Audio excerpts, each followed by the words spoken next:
इस मूवी की शुरुआत में हम फ्रायड को देखते हैं जो कि एक वेदर रिपोर्टर होता है और एक टापू पर जा रहा होता है वहाँ की वेदर रिपोर्ट चेक करने के लिए। उसके साथ एक कैप्टन भी होता है। अब उस टापू पर उतरने के बाद ये सभी एक घर में जाते हैं जहाँ पर सब सामान बिखरा पड़ा होता है जो कि पहले वाले वेदर रिपोर्टर का घर होता है जो कि 1 साल पहले यहाँ आया था, लेकिन अब वो वहाँ नहीं होता है। अब ये सभी एक लाइट हाउस में जाते हैं जहाँ पर इन्हें एक आदमी मिलता है जिसका नाम ग्रूनर होता है। कैप्टन ग्रूनर से पूछता है कि पहले वाला वेदर ऑफिसर कहाँ है। ग्रूनर कहता है कि वो बहुत पहले बाहर गया और उसकी मौत हो गई, जिस पर कैप्टन पूछता है कि उसकी बॉडी कहाँ है। ग्रूनर कैप्टन से कहता है कि मुझे नहीं मालूम। अब सीन शिफ्ट होता है और कैप्टन का यहाँ से जाने का टाइम आ गया होता है। जाने से पहले कैप्टन फ्रायड को एक गन देकर चला जाता है। अब इसके बाद फ्रायड पुराने वाले वेदर रिपोर्टर की डायरी पढ़ने लगता है जिसमें कई सारे क्रिएचर्स के बारे में लिखा होता है और उस डायरी में फ्रायड को पुराने वेदर रिपोर्टर की बेबी की फोटो भी मिलती है। अब जब रात में फ्रायड अपना कुछ काम कर रहा था तो उसे डोर पर किसी के आने की आहट सुनाई देती है। जब वो डोर की तरफ जाता है तो डोर के नीचे उसे एक क्रिएचर का हाथ निकलता हुआ दिखाई देता है जिसे देखकर वो काफी डर जाता है और वो चीज उसके छत के ऊपर चढ़ गई होती है। फ्रायड एक स्क्रू ड्राइवर से अपनी छत पर उस चीज को मारता है तो वो वहाँ से भाग जाती है। इसके अगले दिन ही फ्रायड ग्रूनर के पास जाता है और उससे कहता है कि मुझे टावर के अंदर आने दो, मेरी जान को खतरा है, लेकिन ग्रूनर उसे साफ मना कर वहाँ से चला जाता है। जिसके बाद फ्रायड अपने घर की सभी खिड़की दरवाजों को परमानेंट बंद कर देता है जिससे कि वो क्रिएचर उसके घर के अंदर न आ सके। इसके बाद रात में फ्रायड को कुछ क्रिएचर्स अपने घर की तरफ आते हुए नजर आते हैं और वो घर में घुसकर उस पर हमला करने लगते हैं। फ्रायड उन्हें गन से शूट करता है लेकिन वो तब भी नहीं भागते हैं।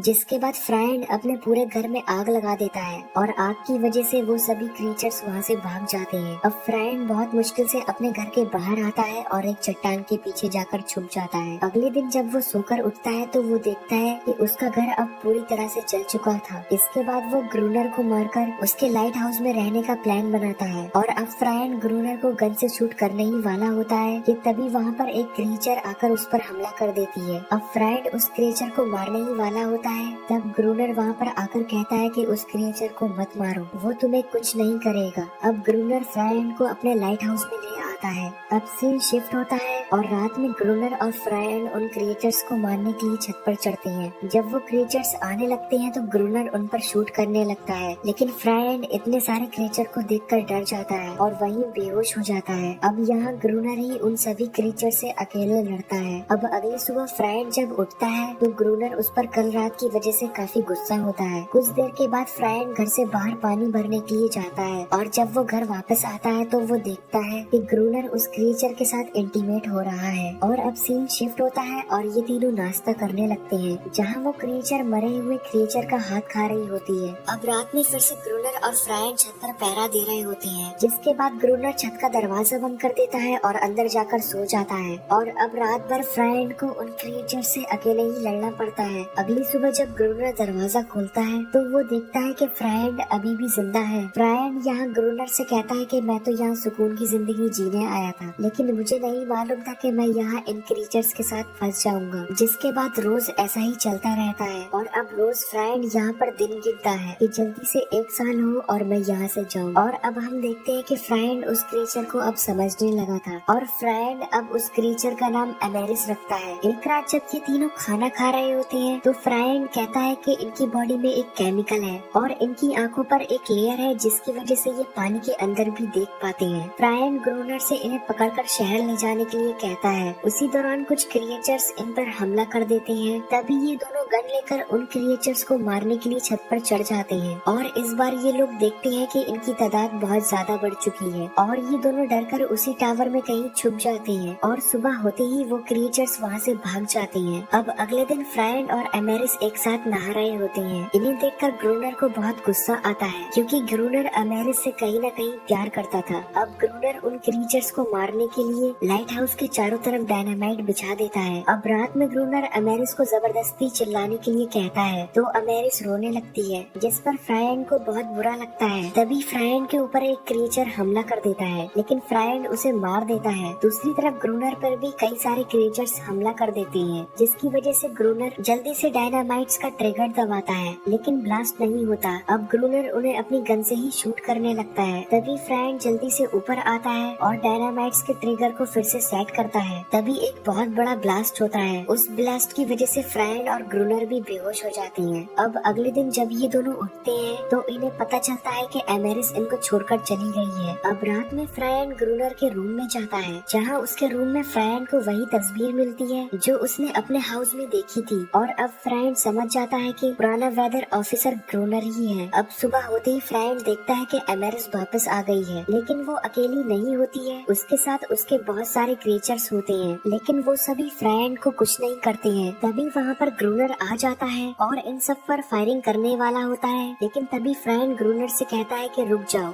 ये सभी सुकून चाहते हैं। तभी ग्रूनर रुक जाता है और वहाँ से चला जाता है, लेकिन लाइट हाउस में जाने के बाद ग्रूनर इन सब क्रिएचर्स पर हमला कर देता है, जिस बात पर फ्रायन और ग्रूनर की आपस में लड़ाई हो जाती है। और फ्रायन ग्रूनर से कहता है कि तुम एक अच्छे आदमी हो, बुरे आदमी नहीं हो। इन सब की वजह से ग्रूनर काफी डिस्टर्ब हो गया था और बाहर चला जाता है, जहाँ सभी क्रिएचर्स मिलकर उसे मार देते हैं। अब सीन शिफ्ट होता है और एक साल बीत चुका होता है। तभी वहाँ कुछ ऑफिसर्स आते हैं और फ्रायन को ग्रूनर समझते हैं। ऑफिसर्स के जाने के बाद फ्रायन कहता है कि मुझे अब पता चला कि ग्रूनर अपनी पहचान क्यों छुपा रहा था, क्योंकि उसे दुनिया से कई ज्यादा सुकून यहाँ महसूस होता था और वो नहीं चाहता था कि इन क्रिएचर्स के बारे में किसी को पता चले। और इसी के साथ इस मूवी का यही एंड हो जाता है। Thanks for watching. Like, comment and subscribe. Hurry up.